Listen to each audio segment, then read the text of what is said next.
أعوذ بالله من الشيطان الرجيم بسم الله الرحمن الرحيم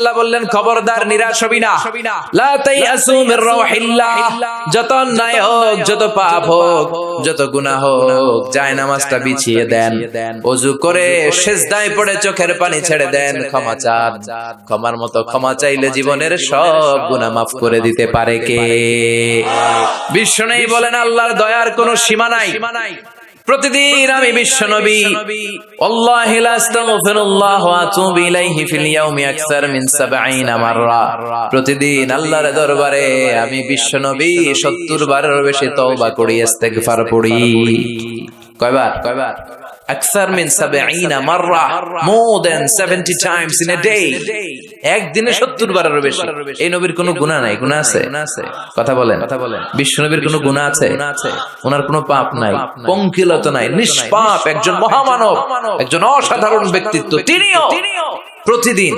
70 বারের বেশি তওবা করতেন তাহলে আমরা যারা গুনার সাগরে হাবুডুবু খাই আমাদের করা দরকার কয়বার হ্যাঁ আহা রব্বুল আলামিন বললেন গোলাম যত বড় গুনার সাগরে তুমি হাবুডুবু খাও না কেন তোমার জন্য আমার রহমতের দরজা খোলা আছে না নাই আল্লাহ বললেন গাফিরিয যামবি ওয়া কাবিলিত তাওবা আমার কাজ হলো গুনাহ maaf করা তওবা কবুল করা শয়তানের কাজ হলো খালি ওয়াসওয়াসা দেওয়া বান্দার কাজ হলো ওয়াসওয়াসা খেয়ে গুনাহ করা আল্লাহ বলে আমি আল্লাহর কাজ হলো খালি ক্ষমা করা আল্লাহ বলেন তোরা যদি পাপ না করতি আর আমার কাছে মাফ না চাইতি তাহলে তোদেরকে ধ্বংস করে দিয়ে এমন এক জাতি আমি পৃথিবীর বুকে বানাতাম পাঠাতাম যারা সকালে পাপ করে দুপুরে মাফ চাইতো দুপুরে পাপ করে রাতে মাফ চাইতো আর আমি আল্লাহ ক্ষমা করে দিতাম সুবহানাল্লাহ পড়ে আল্লাহর কাছে সবচেয়ে প্রিয় জিনিস হচ্ছে ক্ষমা করা কি করা বান্দা যখন আল্লাহর কাছে ক্ষমা চায় আল্লাহর কাছে ফিরে আসে যে আমরা বলি তাওবা মানে টু রিটার্ন ব্যাক ফিরে আসা মনিবের কাছে ফিরে আসা ভুলকে বুঝতে পারা ক্ষমা চাওয়া চোখের পানি ছাড়া বিশ্বনবী বলেন দুই ফোঁটা চোখের পানি আল্লাহর কাছে সবচেয়ে প্রিয় এক হচ্ছে জিহাদের ময়দানে রক্তের ফোঁটা দুই ফোঁটা পানি আল্লাহর কাছে সবচেয়ে প্রিয় এক হচ্ছে জিহাদের ময়দানে রক্তের ফোঁটা দুই হচ্ছে অনুতপ্ত বান্দার ক্রন্দনরত অবস্থায় চোখের পানির ফোঁটা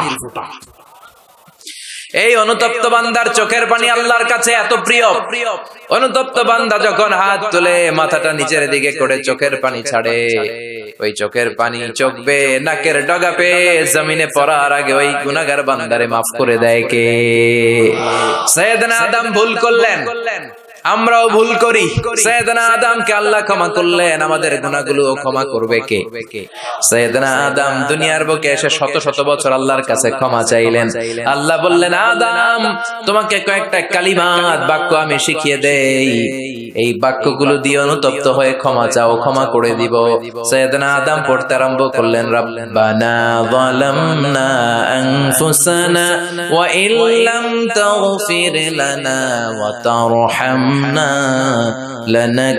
লানাকুনান্না মিনাল খাসিরিন আল্লাহ পাপ করেছি অন্যায় করেছি ভুল করেছি তুমি যদি মাফ না করো মাফ করার কেউ নাই ঠিক কি না লানাকুনান্না মিনাল খাসিরিন আল্লাহ আমরা ক্ষতিগ্রস্তদের মধ্যে অন্তর্ভুক্ত হয়ে যাব এজন্য সাইয়েদনা আদম আলাইহিস সালাম যা করলেন ওই পদ্ধতিতে আমাদেরও তওবার দরকার আছে না নাই তওবা কবুল হওয়ার জন্য কয়েকটা শর্ত আছে শুনবেন এক নাম্বার শর্ত হচ্ছে অ্যাকনলেজমেন্ট স্বীকারোক্তি আল ইকরার you have to acknowledge what you have done from sin কি পাপ করছেন এগুলো গুনে গুনে আল্লাহরে বলবেন আল্লাহ আমি পাপী আকাশের নিচে এই জমিনের উপর আমার চেয়ে বড় পাপী কেউ নাই আমি সবচেয়ে বড় পাপী আমি নরপিশাচ আমি নাদান আমি মূর্খ আমি নালায়েক চিল্লায় কোন ঠিক কিনা এইভাবে নিজেরা ছোট করেন আর স্বীকার জান আল্লাহ আমি পাপী আমার চাইতে বড় পাপী কেউ নাই আমরা সবাই পাপী আমাদের 14 গোষ্ঠী পাপী জোরে কোন ঠিক কিনা সবাই পাপী সব আমরা পাপ করেছি আল্লাহ আমার চেয়ে বড় পাপী কেউ নাই এভাবে স্বীকার করেন আল্লাহ আমি এই পাপ করেছি আমি নামাজ আমি মিথ্যা সাক্ষী দিয়েছি প্রতিবেশীর উপর জুলুম করেছি অন্যায় করেছি খারাপ আচরণ করেছি একটার পর একটা স্বীকার জান এগুলো স্বীকার গেলে খুশি হয় কে দুই নাম্বার শর্ত নাদামা অনুতপ্ত হওয়া repentant you have to be repent repentant what you have done from sins. আপনি অনুতপ্ত হন, আপনি চোখের পানি ছাড়েন, আপনি নত হন আর আল্লাহরে বলেন আল্লাহ আমি অনুতপ্ত, আর জীবনে করব না। 3 নাম্বার শর্ত হচ্ছে stop what you have done from sins. যে পাপগুলো করেছেন এটা এখনই বন্ধ করেন। অনেকে কয় না এগুলা কইরা যাই, পরে কদরের রাতে মাফ চাবেন। আছে না নাই? ও যে কদর পাবে কোনো গ্যারান্টি আছে? কথা বলেন, আরে কদর তো অনেক দূরে, আরো একদিন যে বাঁচবো কোনো গ্যারান্টি? কথা কন। শ্বাস যেটা ভিতরে ঢুকালাম, ব্রেথ ইন, এই ব্রেথ আউট, শ্বাসটা বের করতে পারবো, কোনো গ্যারান্টি আছে? লা ইস্তাখিরুনা সাআতা ওয়া লা ইস্তাকদিমুন। 1 সেকেন্ড আগেও আসে না, 1 সেকেন্ড পরেও আসে না, সেটার নাম হচ্ছে মরণ। চিল্লায় বলেন ঠিক কিনা? তার মানে আপনাকে থেমে যেতে হবে। থামেন, অনেক হয়েছে, আন্না stop what you have done from sins. থামেন, থেমে যান, আর করবেন না। 4 নাম্বার হচ্ছে to hate what you have done. যা আপনি করেছেন এটা মন থেকে ঘৃণা করেন। সুদ খেয়েছেন, অনুতপ্ত হয়েছেন, স্বীকার করেছেন, থেমেছেন, এবার এটা ঘৃণা করেন, অন্তর থেকে মন দিয়ে ঘৃণা করেন। 5 নাম্বার শর্ত হচ্ছে to determine that you never repeat this sin in your life again. আপনি আল্লাহরে ওয়াদা দেন, কমিটমেন্ট দেন আর বলেন আল্লাহ আমার জীবনে পারত পক্ষে এই কাজ আমি আর করব না। এই পদ্ধতিতে যদি আমরা আল্লাহর কাছে ক্ষমা চাই, ক্ষমা করবে কে? চিল্লায় বলেন কে?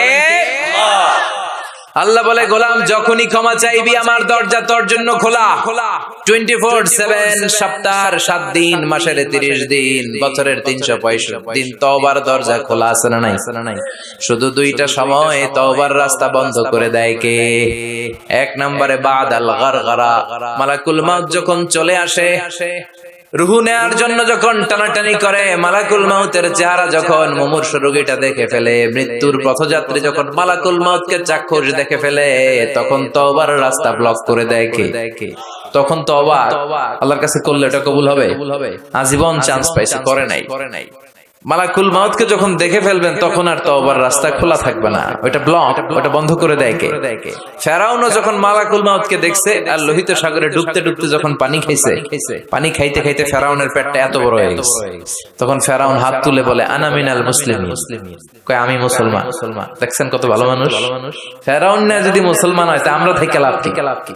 কথা বলে তখন বলে আমি মুসলমান, তখন আর বাঁচার উপায় নাই। আল্লাহ বলে না, এখন করলে তো হবে না, তোমার সময় শেষ। কারণ তাকে যখন সাইয়েদনা মুসা আলাইহিস সালাম যাকাতের কথা বলল, সে বলল আমি যাকাত দিব না। সাইয়েদনা মুসা আলাইহিস সালাম বললেন আযাবের অপেক্ষা কর।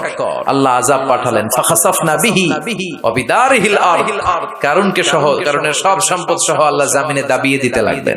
কারুনও যেতে লাগলো, হাঁটু পর্যন্ত যায় তার ভয় হয় না, কোমর পর্যন্ত যায় তার ভয় আসে না, গলা পর্যন্ত যখন মাটিতে দেবে যায় সেও হাত তুলে কয় আমি মুসলমান।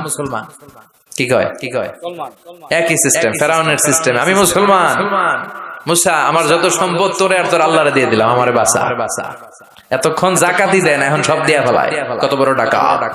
তার মানে একেবারে ফাইনাল স্টেজে যখন আপনি পৌঁছে যাবেন, তখন যদি আল্লাহর কাছে ক্ষমা চান কোনো লাভ হবে? কথা কন। এই মালাকুল মাউত আসার আগ পর্যন্ত যদি তওবা করতে পারেন, ওই তওবা কবুল করে নিবে কে? 2 নাম্বার যে সময়টাতে তওবা কবুল হয় না, ইনদামা তাতলু'উ শামসু মিন মাগরিবিহা, প্রতিদিন সকালবেলা পূর্ব দিক থেকে সূর্য ওঠে, পশ্চিম দিকে ডোবে। কিয়ামতের আগ দিয়ে সূর্য পূর্ব দিক থেকে না উঠে পশ্চিম দিক থেকে ওঠা শুরু করে দিবে। যেদিন সূর্য পশ্চিম দিক থেকে উঠবে, ওই দিন থেকে তওবার রাস্তা বন্ধ করে দিবে কে? এর আগ পর্যন্ত আল্লাহর কাছে যদি তওবা করি, ওই তওবা কবুল করবে কে? আল্লাহর উপর ভরসা আছে? হ্যাঁ, মৌলভী বাজারের ভাইয়েরা সব মৌলভী মানুষ। হ্যাঁ, আল্লাহর উপর ভরসা হয়, আল্লাহরে মায়া লাগে, আল্লাহরে ভালো লাগে, আল্লাহরে যে ভালো লাগে এটাও কইতে পারে না, কষ্ট হয়, জিয় কইছে একজন, আল্লাহরে ভালো লাগে, ঠিক না? সবাই বলেন জিয়, আল্লাহরে ভালো লাগে, জিয়। তাহলে আল্লাহর একটা ডাক দেন, বলেন আল্লাহ। প্রাণ থেকে ডাক দেন, পড়েন আল্লাহ। হৃদয় থেকে ডাকেন, বলেন আল্লাহ। আল্লাহর সাথে যতক্ষণ বান্দার সম্পর্ক থাকবে, ততক্ষণ আল্লাহর পক্ষ থেকে স্পেশাল মার্সি, ব্লেসিংস, রহমত আছে না নাই? চিল্লায় বলেন আছে না নাই? আল্লাহ ডেকে বললেন গোলাম যখনই ডাকবি তখনই আমি সাড়া দেই। আল্লাহু আকবার। এমন এক আল্লাহ মাঝরাতে উঠে চোখের পানি ছেড়ে যদি আল্লাহরে ডাকেন, আল্লাহ সানা নাই। আপনিও ঘুমান, আপনার আল্লাহও যদি ঘুমায়, তাহলে আপনি যখন ঘুম থেকে জেগে আল্লাহরে ডাকবেন, আল্লাহ ডাকে সাড়া দিতে পারবে না, ঠিক কিনা? কিন্তু এই জন্য আল্লাহ ঘুমায় না। আমরা ঘুমিয়ে পড়ি, আল্লাহ ঘুমায় না। কারণ উনি যদি ঘুমিয়ে যায়, আমার যদি ঘুম ভেঙে যায়, আমার কিছু লাগলে দিবে কে? উনি ছাড়া দেওয়ার কেউ নাই। সাইয়েদনা মুসা আলাইহিস সালাম আল্লাহর একবার প্রশ্ন করছেন, আল্লাহ আয়াগলিবুকান নাওমু, আপনার কি ঘুমে ধরে? সুবহানাল্লাহ কইবেন না? এই পৃথিবীতে মুসা আলাইহিস সালাম আল্লাহকে প্রায় এরকম অবাক করা প্রশ্ন করেছেন। আল্লাহকে জিজ্ঞেস করলেন, আল্লাহ সারাদিন আমি ছাগল চড়াই। মুসা আলাইহিস সালাম কি চড়াতেন? আপনারা ছাগল চড়াননি? হ্যাঁ, ছাগল চড়ান না? ছাগল চড়ানো সুন্নাহ, পারলে চড়াবেন। সহিহ বুখারীর বর্ণনা, মা মিন নাবিয়্যিন ইল্লা রাআল গানাম, এই পৃথিবীতে এমন কোন নবী নাই যে নবী ছাগল চড়ায় নাই। সুবহানাল্লাহ পড়েন। সাহাবারা বললেন, ইয়া রাসূলুল্লাহ আপনিও ছাগল চড়িয়েছেন? বিষ্ণু বললেন, হ্যাঁ আমিও তো মক্কার লোকদের ছাগল চড়িয়ে দিয়েছি অল্প কিছু পয়সার বিনিময়ে। আল্লাহু আকবার। সাইয়েদনা মুসা আলাইহিস সালাম বললেন, মাবুদ সারাদিন ছাগল চড়িয়ে আমি ক্লান্ত হয়ে যাই, রাত্রিবেলা ঘুম আমার উপরে চেপে বসে। আপনি সারাদিন গোটা বিশ্বের সব ব্যবস্থাপনা সারার পরে রাত্রিবেলা আপনার ঘুম আসে কিনা? আয়াগলিবুকান নাওমু, উনি ভাবছে আমগো যেমনি ঘুম ধরে আল্লাহর ধরে টরে কিনা। আল্লাহ এই প্রশ্নের উত্তর না দিয়ে সাইয়েদনা মুসা আলাইহিস সালামকে বললেন, দুইটা গ্লাস নাও, পানি ভর্তি গ্লাস, আর এই গ্লাসের ভেতরে পানি নাও, নিয়ে তুর পাহাড়ের উপরে দাঁড়াও। মুসা আলাইহিস সালাম গ্লাসের ভেতরে পানি নিয়ে তুর পাহাড়ের ঠায় দাঁড়িয়ে রইলেন। আর আল্লাহকে জিজ্ঞেস করলেন, আল্লাহ আয়াগলিবুকান নাওমু, জিজ্ঞেস করলাম আপনার ঘুমে ধরছে কিনা, আপনি পানি নিতে বললেন কেন? আল্লাহ বললেন, নো টক, কোনো কথা বলা যাবে না, যা বলেছি তা করো। তো সাইয়েদনা মুসা আলাইহিস সালামকে বললেন দাঁড়িয়ে থাকো, আর ঘুমরে বললেন তুই মুসারে ধর। ঘুমরে কি বললেন? মুসা আলাইহিস সালামকে ধরো। ঘুম যে সাইয়েদনা মুসা আলাইহিস সালামকে ধরলেন, উনি আর দাঁড়ায় থাকতে পারেন। আল্লাহ বললেন এই গ্লাসের পানি কিন্তু ফালানো যাবে না, দাঁড়িয়ে থাক। সাইয়েদনা মুসা আলাইহিস সালাম একবার ডান পাশে যায়, একবার বাম পাশে, এদিক ওদিক করে, নাড়াচাড়া করে, মাগার দাঁড়িয়ে থাকতে পারে না, কারণ ঘুম অর্ডার মানে কার? সাইয়েদনা মুসা আলাইহিস সালামকে ধরলেন। মুসা আলাইহিস সালাম আর দাঁড়িয়ে থাকতে পারে না, ঘুমের ধাক্কায় পড়ে যায়। হাতের গ্লাসগুলো জমিনে পড়ে খান খান হয়ে যায়, টুকরো টুকরো হয়ে যায়, পানিগুলো পড়ে যায়, গ্লাসগুলো ভেঙে যায়। আল্লাহ মুসা আলাইহিস সালামকে ডেকে বললেন, ও মুসা বেশি কিছু নয়, শুধুমাত্র দুইটা পানির গ্লাস, পানি সহ হেফাজতের দায়িত্ব দিয়েছিলাম, এই ঘুমের কারণে হেফাজত করতে পারো নাই। আমি আল্লাহ যদি তোমার মতো এরকম ঘুমিয়ে যেতাম, চন্দ্রের সাথে সূর্য লেগে, পৃথিবীর সাথে মঙ্গল লেগে, একটার সাথে আরেকটা তারা গ্রহ নক্ষত্র লেগে গ্লাস দুইটার মতো খান খান হয়ে ভেঙে যেত রে মুসা, ভেঙে টুকরা টুকরা হয়ে যেত। লা তাখুযুহু সিনাতু ওয়ালা নাওম, never the slips not the slumber overtakes him. আল্লাহর ঘুম তো ধরেই না, ঘুমের আগে যে ঝিমুনি আসে, তন্দ্রা আসে, ওইটাও ধরে না। সে আল্লাহ ডেকে বললেন, গোলাম যখনই ডাক দিবি আমি আল্লাহ আছি না নাই? বিশেষ করে শেষ রাতে আল্লাহ ডাকতে থাকেন, আলা মিন মুস্তাগফিরিন আগফিরালা, কার ক্ষমার দরকার ক্ষমা চাও, ক্ষমা করে দেব। আলা মিন মুস্তারজিকিন আরজুকালা, কার দারিদ্রতা আছে আমার কাছে চাও, রিজিকের ব্যবস্থা করে দেব। কার ক্ষমতা দরকার, কার সুন্দরী বউয়ের দরকার, আমার কাছে চাও, দিয়ে দেব। কে পরীক্ষায় সফল হতে চাও, কে বিপদ থেকে মুক্তি পেতে চাও, আমি আল্লাহর কাছে চাও, আমি দিয়ে দেব। সুবহানাল্লাহ পড়ে। আর ওই টাইমে আমরা নাক ডেকে ঘুমাই। আল্লাহ দেওয়ার জন্য প্রস্তুত, উনি ডাকছেন, কিন্তু ওনার ডাকে সাড়া দেওয়ার সময় আমাদের নাই। কথা বলেন। এজন্য শেষ রাতে আল্লাহর কাছে চাওয়ার দরকার আছে না নাই? তাহাজ্জুদের জায়নামাজে দাঁড়ানোর দরকার আছে না নাই? তাহাজ্জুদের জায়নামাজে মরণ দিও প্রভু আমায়, একামতে দিনের কাজে কবুল করে নিও আমায়। তাহাজ্জুদের জায়নামাজে মরণ দিও প্রভু আমায়, একামতে দিনের কাজে কবুল করে নিও আমায়। পড়েন আমিন।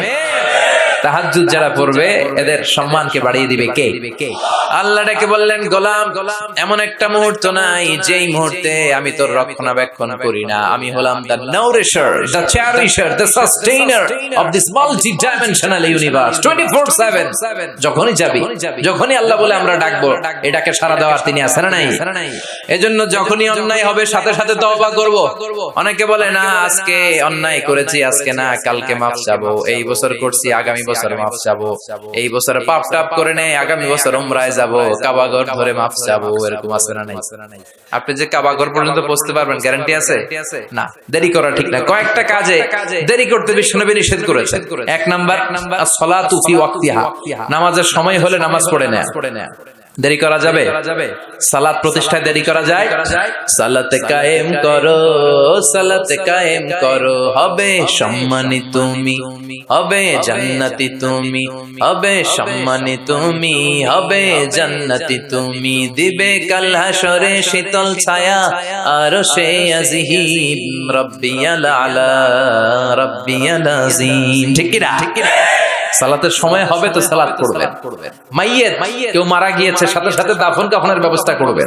ছেলে মেয়েরা প্রাপ্ত বয়স্ক হয়েছে, বিয়ের ব্যবস্থা করবেন। ঋণী আপনি, হাতে অর্থ এসেছে, সাথে সাথে ঋণ দিবেন। এগুলোতে দেরি করা যাবে? 5 নাম্বার হচ্ছে আত-তাওবা ফাওরান, পাপ হয়েছে কোনো দেরি নয়, কালকে নয়, সকালে করেছি রাতে নয়, যখনই পাপ করেছি সাথে সাথে তওবা করব। কার কাছে? চোখের পানি ছেড়ে দেন আল্লাহর কাছে, কায়মন বাক্যে চোখের পানি ছেড়ে তওবা করেন। অনেকে মনে করে হুজুর ডেকে তওবা করানো লাগে। কথা কন, মৌলভী বাজারে এগুলা নাই, আছে? মনে করে যে পীর সাহেব হুজুরের হাতে হাত রেখে তওবা পড়তে হবে, ইমাম সাহেবকে লাগবে, বড় হুজুরের লাগবে, হুজুর আসতে না পারলে মনে হয় তওবা হবে না। এরকম চিন্তা ভাবনা করার কোনো সুযোগ আছে না। আপনার রবের কাছে আপনি ক্ষমা চাইবেন, কাউরে লাগবে না। চোখের পানি ছাড়েন, আল্লাহরে ওয়াদা দেন আল্লাহ আর করবে না। আল্লাহর কাছে ক্ষমা চান, আপনারে ক্ষমা করবে কে? উনি হচ্ছেন ক্ষমাশীল। প্রতিনিয়ত ক্ষমা চান, যতবার অন্যায় হবে ক্ষমা চান। বিশ্বনবী প্রতিদিন ক্ষমা চাইতেন কয়বার? চিল্লায় বলেন। 70 বারেরও বেশি। আকসার মিন 70 মাররা, 70 বারেরও বেশি বিশ্বনবী পড়তেন আস্তাগফিরুল্লাহ। কি পড়তেন? আওয়াজ করে পড়েন আস্তাগফিরুল্লাহ, আবার পড়েন আস্তাগফিরুল্লাহ। আর বিশ্বনবী বলতেন মান লাজিমাল ইস্তিগফার জাআলাল্লাহু লাহু মিন কুল্লি দিকিন মাখরাজা। সব সময় যে ইস্তিগফার পড়বে সে যদি কোনো বিপদে আটকে যায়, বিপদ থেকে উদ্ধার করবে কে? আমাদেরকে বিপদ থেকে উদ্ধার করে কে? না আমাদের বড় পীর সাহেব, না আপনাদের এখানে শাহজালাল ইয়ামানির মাজার আছে তো উনি উদ্ধার করে এলাকার লোকদেরকে। হ্যাঁ, উদ্ধার করে কে? বাঁচাতে পারে কে? তরাতে পারে কে? সুস্থ রাখতে পারে কে? সফলতা দান করতে পারে কে? জান্নাত দিতে পারে কে? আল্লাহ ছাড়া কেউ কিছু করতে পারে না, এমনকি বিশ্বনবীও কিছু করতে পারে না। ঠিক কিনা? বিশ্বনবীর কাছেও চাওয়া যায় না, কারণ বিশ্বনবী নিজেও চাইতেন কার কাছে? বিপদে আপদে সব সময় আমরা একটা সত্তার কাছে চাই। চিল্লায় বলেন তিনি কে? এজন্য বিশ্বনবী বলতেন যারাই সব সময় ইস্তিগফারের সাথে লেগে থাকবে তারা প্রথমত আল্লাহর কাছে বিপদ থেকে মুক্তি পেয়ে যাবে।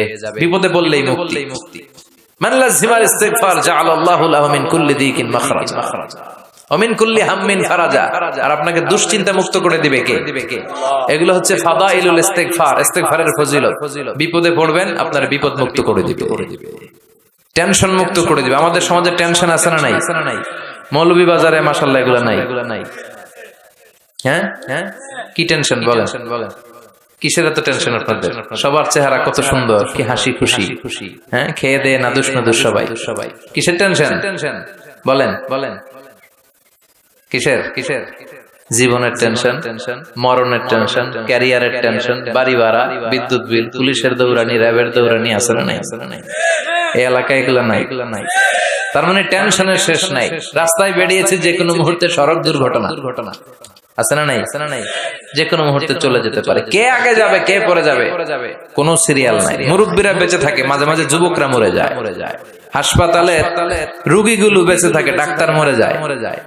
কথা কন নাকি মৌলভী বাজারে ডাক্তার মরে না? হ্যাঁ, এই এলাকার ডাক্তাররা মরে না? মরে। কে যে কখন চলে যাবে কোনো হদিস নাই। তো এই যে এত জীবনের টেনশনে অনেকে হার্ট অ্যাটাক করে। এই টেনশন মুক্ত করে দিবে কে?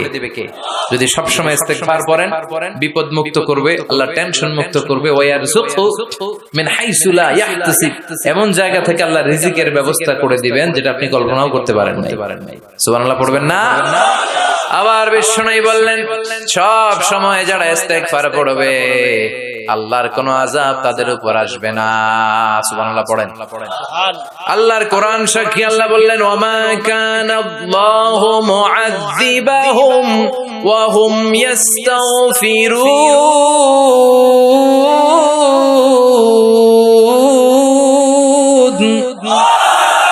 যতক্ষণ আমার বান্দাগুলো, আমার গোলামগুলো আমার কাছে ক্ষমা চাইতে থাকবে, আমার বান্দার উপরে আমার কোনো আযাব পতিত হবে না। সুবহানাল্লাহ পড়েন।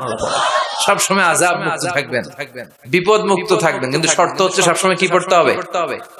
5 নম্বর ইস্তেগফারের ফজিলত হচ্ছে বেশি বেশি ইস্তেগফার পড়লে আল্লাহ তাআলা আপনাকে মুস্তাজাবুদ দাওয়া বানিয়ে দিবে। কি বানায় দিবে? মুস্তাজাবুদ দাওয়া মানে এমন ব্যক্তি আপনি হয়ে যাবেন, আপনি হাত তুলতে দেরি, ওই দোয়া কবুল হতে দেরি হবে। সুবহানাল্লাহ পড়বেন না? মুস্তাজাবুদ দাওয়া হতে মন চায়? কার কার মনে চায়? সবার মনে চায়?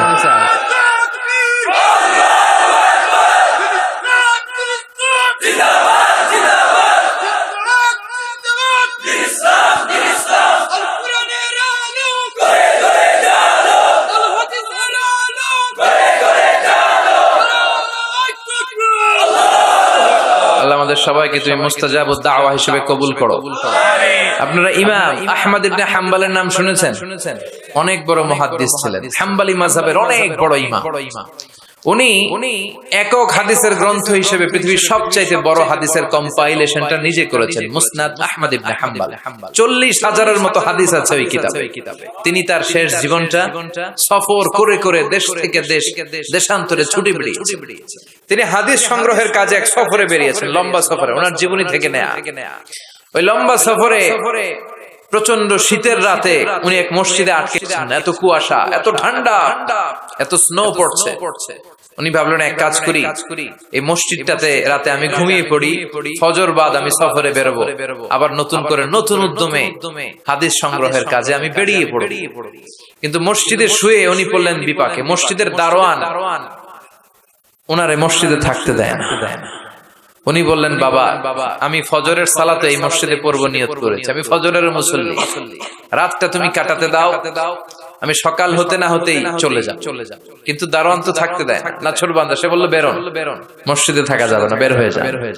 কারণ দারোয়ান চিনতে পারেনি যে উনি জগৎ বিখ্যাত মুহাদ্দিস, এত বড় আলেমে দ্বীন। দারোয়ান ওনাকে চিনেনি।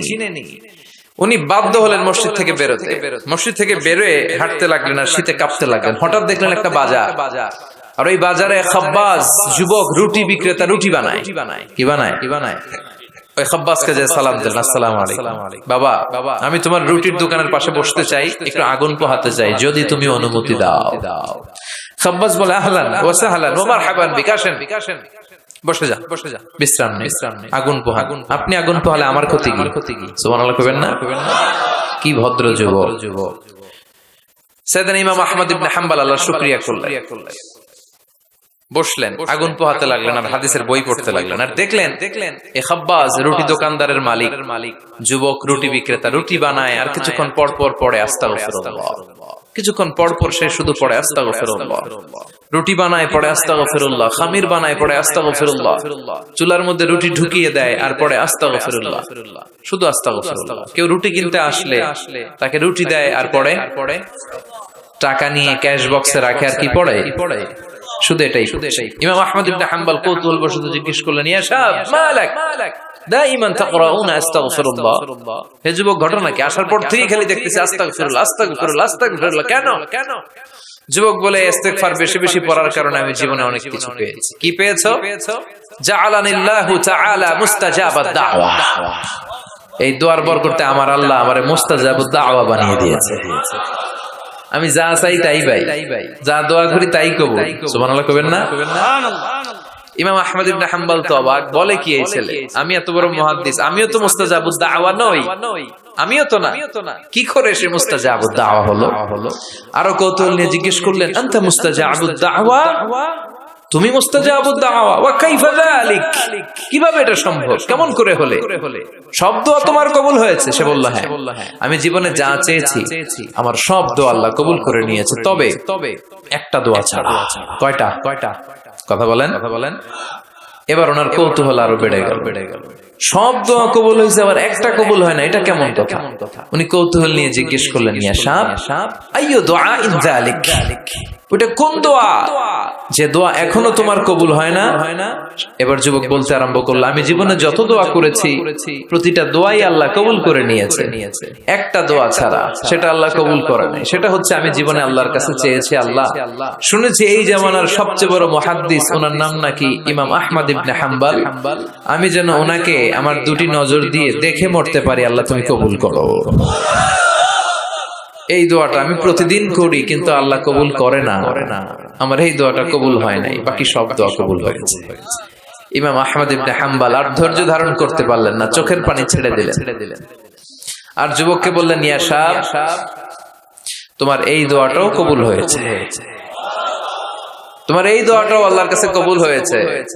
আনা আহমদ ইবনে হাম্বল, আমি সেই আহমদ ইবনে হাম্বল মুহাদ্দিসুদ দাহর, আমার সাথে দেখা করার জন্য আল্লাহ আমার দরবারে তোমারে পাঠায় নাই, আমারে তোমার দরবারে নিয়ে এসেছে। আমি আহমদ ইবনে হাম্বল মুহাদ্দিসুদ দাহর, এ যুগের সবচেয়ে বড় মুহাদ্দিস, আমি সেই ব্যক্তি। এবার যুবক আর ধৈর্য ধারণ করতে পারে না, চিৎকার দিয়ে আল্লাহর শুকর আদায় করে সাইয়েদনা ইমাম আহমদ ইবনে হাম্বলকে জড়িয়ে ধরে, হাতে হাত রেখে মুসাফা করে, কপালে চুমু খায় আর বলে, ইমাম আপনি ঠিকই বলেছেন, আজকের এই গভীর রজনীতে আমার এই দোয়াটাও আল্লাহ কবুল করে নিল।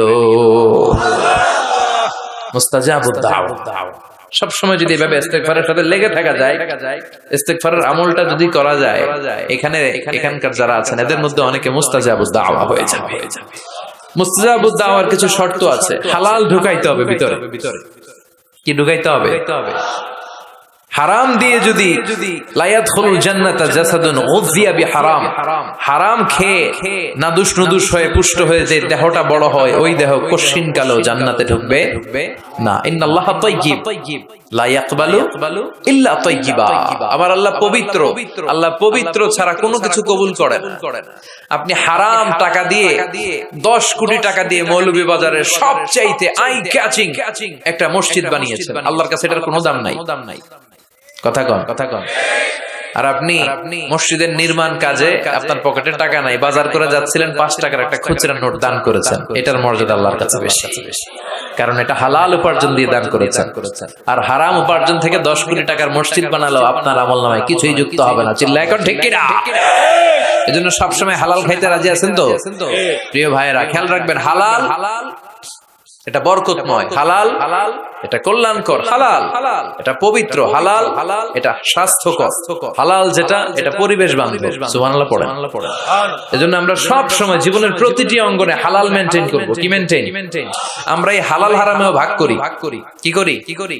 অনেক লোক আছে, এই লোকেরা যদি আপনি শুকরের গোশত ভাইজা দেন, সরকারি চাকরিজীবী বাংলাদেশের মুসলমান ভাই, শুকরের গোশত খাবে?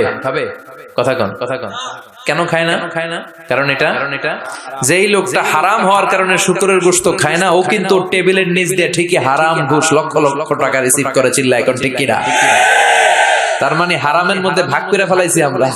সুবিধাজনক হারাম নেই, হারাম খাই, ওইটাতে আপত্তি নাই, কিন্তু যেটাতে অসুবিধা ওইটার সাথে আমরা নাই। চিল্লা এখন ঠিক কিনা? খাওয়ার ক্ষেত্রে মুসলমানরা হালাল খুঁজে, ফুড হালাল ফুড খুঁজে, কিন্তু অর্থের ক্ষেত্রে হালালের বাস বিচার করে না। টেবিলের নিচ দিয়েও নেয়, উপর দিয়েও নেয়, আবার পারলে বন্দুক ঠেকাইয়াও নেয়। আছে না নাই? মৌলভীবাজারে মাশাআল্লাহ এগুলো নাই। কি আছে? আল্লাহ হেফাজত করো। তাহলে বুঝলাম হালালে বরকত, হারামে কোনো বরকত আছে? কথা বলেন। আচ্ছা আওয়াজ করে উত্তর দেন তো, গরুর গোশত খাওয়া হালাল না হারাম? কুকুর খাওয়া হারাম। গরু হালাল, কুকুর হারাম। আচ্ছা দেখেন, প্রতিদিন বাংলাদেশের বাজারগুলোতে, বিয়ের অনুষ্ঠানগুলোতে, যে কোনো অনুষ্ঠান হলে খাবার দাবারের জন্য গরুর গোশত জবাই হয় না কুকুর জবাই হয়? গরু জবাই হয়, কুকুর জবাই হয় না। কুকুর বেঁচে গেল আর গরু মরল, ঠিক কিনা? ঠিক কিনা? আচ্ছা, বছরে যে বাচ্চা দেয়, গাভী বাচ্চা দেয় বেশি না কুকুর বাচ্চা দেয় বেশি? গাভী বছরে দেয় কয়টা? কুকুর দেয় কয়টা? হ্যাঁ, 5টা 7টা। কোনো জন্ম নিয়ন্ত্রণ নাই তো ওদের। দাদা আসছে, দিচ্ছে আর দিচ্ছে আর। তো গরু আমরা খাইলাম বেশি, কুকুর খাইলাম না।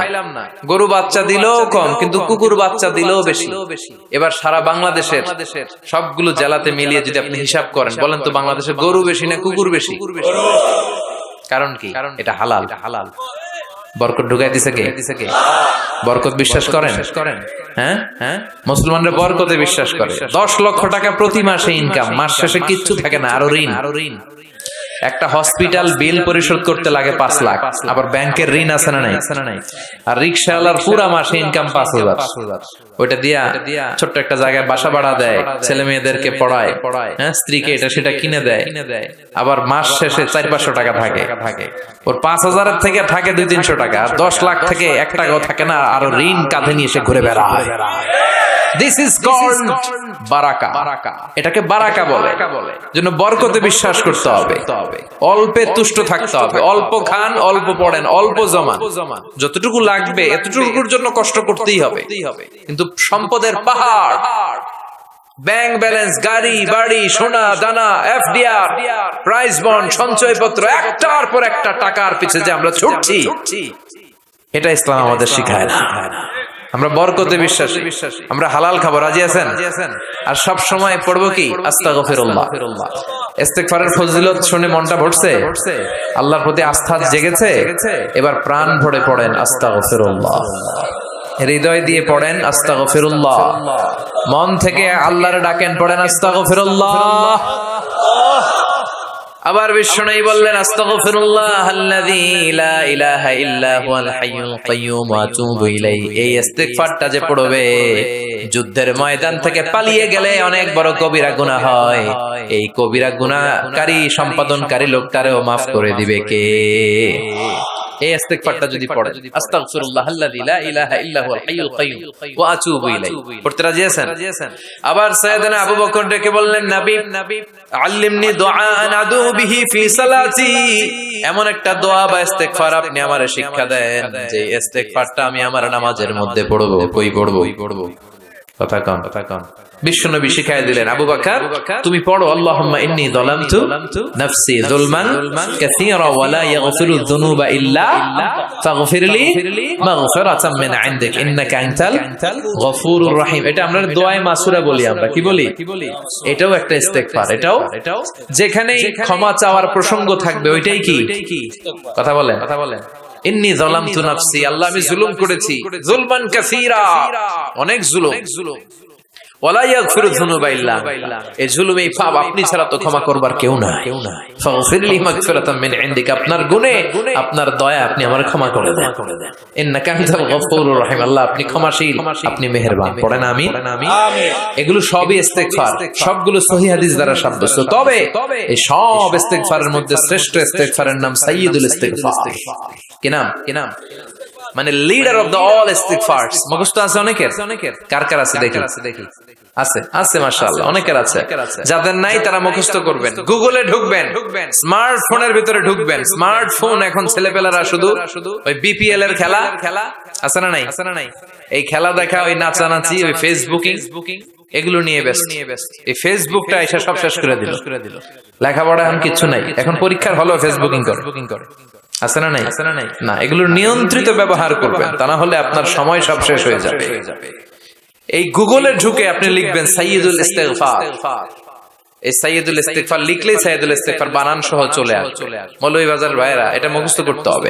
বিষ্ণু বলেছেন, কেউ যদি দিনের বেলা এই সাইয়্যিদুল ইস্তিগফার পড়ে, ওই দিনে মৃত্যু হলে সে জান্নাতি। এই সাইয়্যিদুল ইস্তিগফার যদি কেউ রাতে পড়ে, ওই রাতে মৃত্যু হলে সে জান্নাতি। এই সাইয়্যিদুল ইস্তিগফার মুখস্থ না করে থাকা যায়? কথা বলেন। আল্লাহুম্মা আনতা রাব্বি লা ইলাহা ইল্লা আনতা খালাকতানি ওয়া আনা আবদুক ওয়া আনা আলা আহদিকা ওয়া ওয়া'দিকা মাসতাতা'তু আউযু বিকা মিন শাররি মা সানা'তু আবুউ লাকা বিনি'মাতিকা আলাইয়া ওয়া আবুউ বিযামবি ফাগফিরলি ফা ইন্নাহু লা ইয়াগফিরুয যুনুবা ইল্লা আনতা। পড়েন আমিন। চিল্লায় পড়েন আমিন। তাহলে তাওবা ইস্তেগফার পাপ হইলেই এই তাওবা ইস্তেগফারের দরকার আছে না নাই? প্রতিদিন কয়বার? কমসে কম 100 বার। ইস্তেগফার কয়বার পড়বো? রাস্তা দিয়ে হেঁটে যাচ্ছেন, বাজারের ব্যাগ হাতে, কিচ্ছু করার নাই, কি পড়বেন? আস্তাগফিরুল্লাহ। চিল্লায় পড়েন, কি পড়বেন? বিশ্বনবী বলতেন জিহ্বাটারে ভিজিয়ে রাখো আল্লাহর জিকির দিয়ে। লা ইয়াজালু লিসানুকা রাতবান মিন যিকরিল্লাহ। একটা মুহূর্ত যেন আল্লাহর জিকির ছাড়া সময়টা না কাটে, ঠিক কি না? লা ইলাহা লা ইলাহা ইল্লাল্লাহু মুহাম্মাদুর রাসূলুল্লাহ সাল্লাল্লাহু আলাইহি ওয়াসাল্লাম। এই যে জিকিরটা আওয়াজ করে আমি করালাম সবাই মিলে, বিশ্বনবী কিন্তু এইভাবে জিকির করাতাম। তো হুজুর আপনি করাইলেন কেন? তালিমান, শিখানোর জন্য। লা ইলাহা ইল্লাল্লাহটা অনেকের ভালো শুদ্ধভাবে নাও জানা থাকতে পারে, জন্য তালিমান মাঝে মাঝে আমরা করাই। কিন্তু নিয়ম হচ্ছে এই জিকিরগুলো আস্তে আস্তে করা। কিভাবে? আল্লাহ বলেন ওয়াজকুর রাব্বাকা ফি নাফসিকা তাদাররুআ ওয়া খাইফা ওয়া দুনাল জারি মিনাল কাওলি বিল গুদুবি ওয়াল আসাল ওয়া লা তাকুম মিনাল গাফিলিন। আল্লাহু আকবার। আল্লাহ বললেন আমার জিকির করো বিনয়ের সাথে, ধীর চিত্তে, আস্তে আস্তে, চিল্লা ভাল্লা করে নয়। কার কথা? লাফালাফি করে নয়। কার কথা? ভদ্রভাবে, মনে মনে, একা একা যখন থাকেন, নামাজের আগে পড়ে সব সময় জিহ্বাটারে আল্লাহর জিকির দিয়ে ভিজিয়ে রাখে। কিন্তু লাফালাফির জিকির এই দেশে আছে না নাই? আল্লাহর মেহেরবানি মৌলভীবাজার এগুলো কম বোধহয়, তাই না? আলহামদুলিল্লাহ। কিন্তু বাংলাদেশে অনেক জায়গায় কিন্তু লাফায় খালি। আপনাদের কাছে দেখলে কেমন লাগে? আমি এখন জিকিরের কথা কইতেছি, কেউ যদি আইসা আমারে ধরে, হ্যাঁ, এদিক থেকে যদি আমার কাঁধে ওঠে, আমার মাইক যদি ধাক্কা মারে, আমি দেবো দৌড়। কথা কন। হ্যাঁ, তো এইটা কেমন জিকির রে ভাই? আমি জিকির করাচ্ছি, আপনি লাফাচ্ছেন কেন? বিষ্ণু ইসলাম এবং ওনার সাহাবারা যখন জিকির করতেন, তাসবিহ পড়তেন, কোন জিকির করার সময় এরকম বিষ্ণুনবী জিকির করতেছেন, সাহাবারা লাফাইতে লাফাইতে খেজুর গাছের উপরে পাওয়া যায়? হাদিসে পাওয়া যায়? অথবা বিষ্ণুনবী তাসবিহ পড়তেছেন, জিকির করতেছেন, সাহাবারা লাফাইতে লাফাইতে বিষ্ণুনবীর কান্দে আছে? তাহলে এগুলো করা যাবে? আবার অনেক জায়গায় এমন জিকির করে, হুই হাই হেই হো হেই হো, আছে না নাই? হ্যাঁ, ওই যে কয় বসেন। না, এগুলো ভুল, এগুলো আমরা করব না। এই যেটা উচ্চারণ করলো, এই কথাটা বলতেই পারি না কোথাও। বললেই আমি মাহফিলে ওই দুই একজন উঠলে আমি উঠতে দেই না, তো আমি বলি এই উঠলেন কেন, বসেন। তখন সবাই শুরু করে বসেন। তো এরকম লাফালাফি করে জিকির করা, এটা সুন্নাতে নাই। আমরা ধীরস্থির ভাবে জিকির করব। বিশ্বনবী বলেছেন আফদালু যিকরি লা ইলাহা ইল্লাল্লাহ, সবচেয়ে শ্রেষ্ঠ জিকিরের নাম। আবার এটার নাম কালিমায়ে তাইয়্যিবা। এটার নাম কি? বিশ্বনবী বললেন মান ক্বালা লা ইলাহা ইল্লাল্লাহ মুখলিসান মিন কলবিহি দাখালাল জান্নাহ। ইয়াকিনের সাথে, ঈমানের সাথে একবার যে তার জীবনে পড়তে পারলো লা ইলাহা ইল্লাল্লাহ, তার জান্নাতের মালিক বানায়া দিবে কে? আবার আল্লাহ বললেন দারাবাল্লাহু মাসালান কালিমাতান তাইয়্যিবাতান কাশাজারাতিন তাইয়্যিবাতিন আসলুহা সাবিতুন ওয়া ফারউহা ফিস সামা। সুবহানাল্লাহ পড়েন। এটার নাম দিলেন আল্লাহ কালিমায়ে তাইয়্যিবা। এই লা ইলাহা জিকিরের নাম কি বলেন? কালিমায়ে পবিত্র বাক্য। এর চেয়ে পবিত্র আর হয় না। মুস্তাদরাকে হাকিম সাহিহ ইবনে হিব্বানে এসেছে, সাইয়েদনা মুসা আলাইহিস সালাম আল্লাহকে জিজ্ঞেস করলেন, আল্লাহ এমন একটা দোয়া, এমন একটা জিকির আপনি আমারে শিক্ষা দেন যে জিকিরটা দিয়ে আমি আপনারে ডাকবো। কে প্রশ্ন করলেন? মুসা আলাইহিস সালাম। উত্তর করেন, কে প্রশ্ন করেছে? মুসা আলাইহিস সালাম। কাকে প্রশ্ন করেছে? কি প্রশ্ন করেছে? যে আল্লাহ এমন জিকির শিক্ষা দেন যেটা আমি ছাড়া কেউ জানবে না, আমি আপনারে ডাকবো এটা দিয়ে। আল্লাহ বললেন মুসা তুমি পড়ো লা ইলাহা। মুসা আলাইহিস সালাম বললেন আল্লাহ এটা কি কইলে? আমি বললাম এমন একটা যেটা দিয়ে আমি ডাকবো আর কেউ জানে না। এটা তো সবাই জানে, এটা জাতীয় জিকির, এটা আন্তর্জাতিক জিকির, সবার মুখস্থ। আল্লাহ বললেন এটাই শ্রেষ্ঠ জিকির, এর চেয়ে শ্রেষ্ঠ জিকির আর হয় না। আল্লাহ ডেকে বললেন মুসা লাউ তাদউ লা ইলাহা ইল্লাল্লাহ ফি কাফফা ওয়াস সামাওয়াতুল আরদু ফি কাফফা, সাত আকাশ সাত জমিন যদি এক পাল্লায় রাখো, লা ইলাহাকে যদি আরেক পাল্লায় রাখো, লা রাজাহাত কাফফাতু লা ইলাহা ইল্লাল্লাহ, মুহূর্তের মধ্যে লা ইলাহার পাল্লাটা ভারী হয়ে যাবে। সাত আকাশ সাত জমিন এক পাল্লায়, লা ইলাহা আরেক পাল্লায়, ভারী হবে কোনটা? সবসময় লা ইলাহা জিকির করতে রাজি আছেন? আবার বিশ্বনবী বলছেন আহাব্বুল কালামি ইলাল্লাহি আরবা, আল্লাহর কাছে সবচেয়ে প্রিয় কথা চারটি। মৌলভীবাজারের ভাইয়েরা চিল্লায় কোন আল্লাহর কাছে সবচেয়ে প্রিয় কথা কয়টি? জোরে বলেন কয়টি? এক হলো সুবহানাল্লাহ, দুই হলো আলহামদুলিল্লাহ, তিন হলো লা ইলাহা ইল্লাল্লাহ, চার হলো আল্লাহু আকবার। এই চারটা কথা আল্লাহর কাছে প্রিয়। পড়তে রাজি আছেন? মনে থাকবে তো? আবার সাইয়েদনা আব্দুল্লাহ ইবনে আমর ইবনে আল-আস বলেন রাআইতু রাসূলুল্লাহ সাল্লাল্লাহু আলাইহি ওয়াসাল্লাম ইয়াকিদু তাসবিহা ফি ইয়ামিনিহি, আমি বিশ্বনবীকে ডান হাতের আঙ্গুলের গিড়ার ভেতরে তাসবিহ পড়তে দেখেছি। সুবহানাল্লাহ পড়েন। আপনাদের ডান হাতে আছে সবার? উঠান দেখান আমার এইভাবে। এই তো সবার হাত দেখা গেছে। এবার আঙ্গুলগুলো এরকম করেন আমার মতো, এই যে এরকম, এই আঙ্গুলটা এখানে নিয়ে সালাত শেষে সুবহানাল্লাহ 33 বার এভাবে শুরু করবেন, সুবহানাল্লাহ সুবহানাল্লাহ সুবহানাল্লাহ সুবহানাল্লাহ সুবহানাল্লাহ। কারণ সাইয়েদনা আব্দুল্লাহ ইবনে আমর ইবনে আল-আস বিশ্বনবীকে আঙ্গুলের গিরার মধ্যে এভাবে সুবহানাল্লাহ পড়তে দেখেছে। এই আঙ্গুলের গিরা কিয়ামতের দিন আপনার পক্ষে আল্লাহর কাছে সাক্ষী দিবে। হাত নামান। তাসবিহ পড়েন না অনেকে? ওটা জায়েজ প্রয়োজনে, কিন্তু এইটা বেশি সুন্নাহ, সুন্নাহর কাছাকাছি নিজের আঙ্গুলের গিড়ায় করা। বিশ্বনবী এইভাবে করতে রাজি আছেন সবাই? আল্লাহর জিকির করতে ভালো লাগে? আল্লাহ বলে ফাযকুরু